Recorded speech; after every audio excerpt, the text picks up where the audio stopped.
Para sa mga taong judgmental, bago ka manghusga ng ibang tao, tingnan mo muna ang sarili mo. Ano bang kulang sa'yo? Ang dali magturo pero ang tanong, perpekto ka ba? Lahat naman tayo nagkakamali, isa ka na doon. Bahagi yan ng pagkatao mo. Imbis na magmadali ka sa pagpuna sa kinikilos ng iba, subukan mo munang intindihin ano ba ang pinagdadaanan at ano ba ang nararamdaman nila.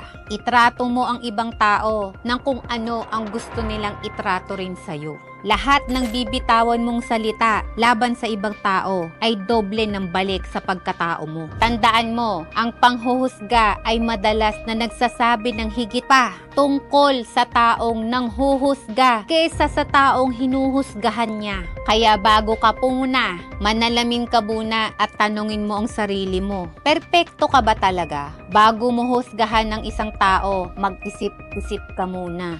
Stop judging others. Look inside yourself and improve.